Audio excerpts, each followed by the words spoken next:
Hello, Just Too Good here, back from the review, and today we're reviewing our first LEGO Avengers Age of Ultron set. It's set number 76029. It's called Iron Man vs. Ultron. Has 92 pieces, 4 minifigures, and it retails for $13 in the United States, and I got this from Amazon.com, so now let's take a look at the minifigures.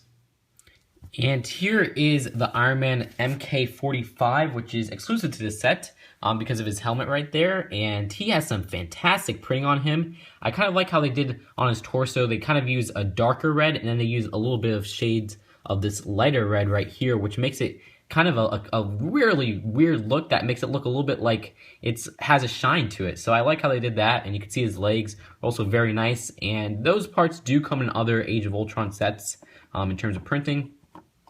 And he has his back printing right there, which looks great as well. And the rest of the minifigure, you have his face underneath, which was used in many sets before the Age of Ultron line.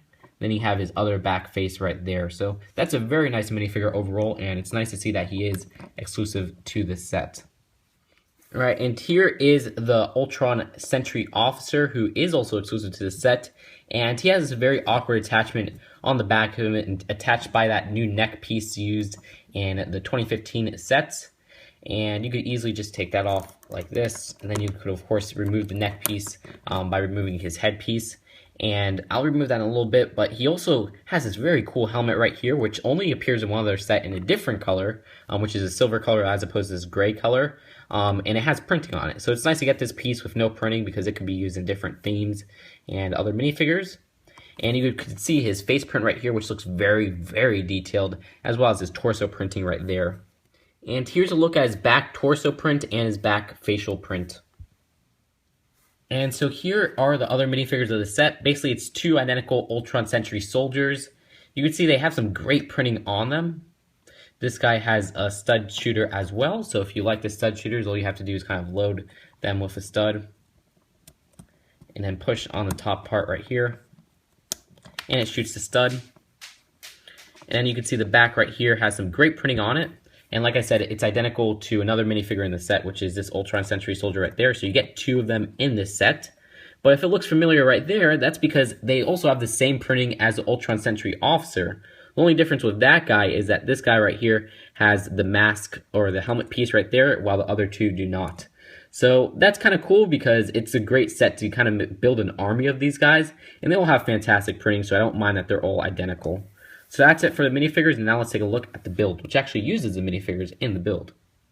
Alright, so here is the vehicle in the set. It's kind of like a little glider made out of the actual Sentry soldiers and officer, which gives it a little bit of a more unique look because rarely do you see minifigures attached to the actual build of the set like this, where they're attached right down to their torsos, then their legs are used as these little, it looks like engine sides, but they used it in this set, and it gives it a very awkward look because this is a very mishmashed vehicle, which is probably accurate to the movie because it looks like they're kind of made out of this vehicle, like the vehicle is part of their body or something.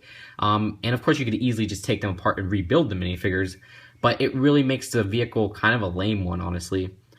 The side has these little wings, which are where those Sentry soldiers are attached, and they are using these hinge pieces, so you could angle them any way you want. If you want to land them, you could kind of put them like this, or whichever direction you want, but it really shows you to use it like this in the instruction booklet.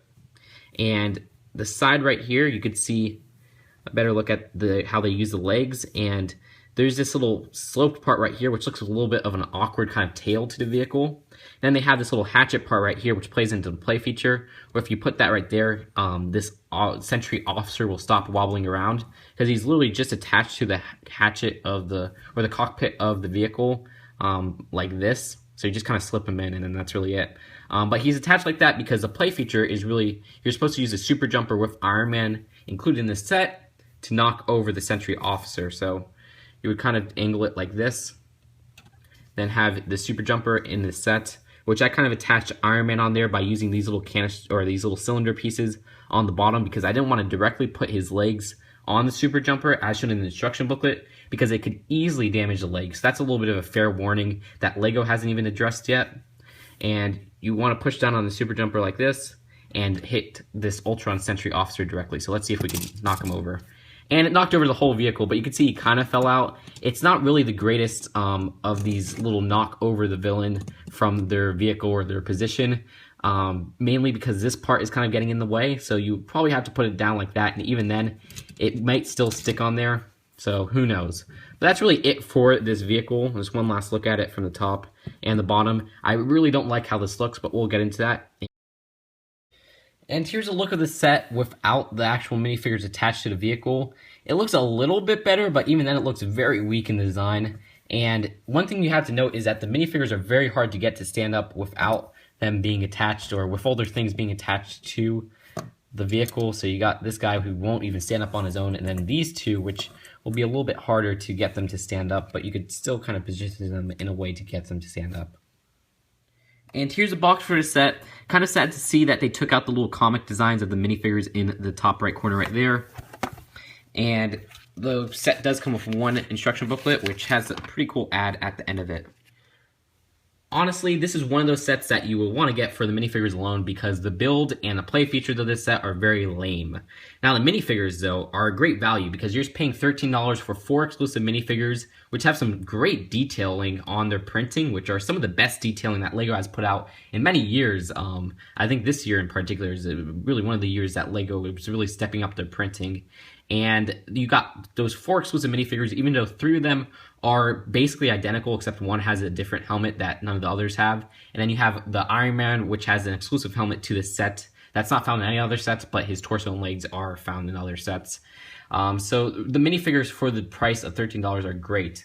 Now, the actual build itself looks very, very awkward. I don't like how they incorporated the minifigures onto the actual vehicle because it gives it a very awkward look where it looks a little bit weird because they have all these detailing and they're kind of just facing like the back or facing the front or the side right there.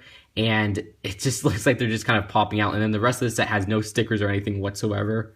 And then the actual back of the vehicle is really weird because it's kind of this thin little slope right here. And then the front is all this kind of chunky mess.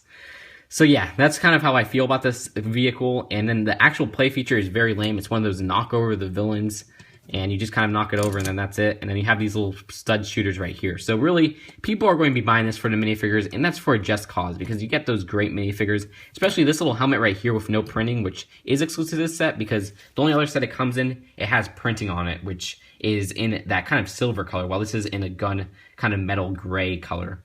So I give this set a B+. I think for the value of the minifigures, really kind of make this a great set, but the actual build itself and the play features are really nothing impressive and actually very lackluster. So that's it for this set. I hope you guys enjoyed this review and stay tuned for more LEGO Avengers Age of Ultron set reviews. I'll see you guys later. Bye.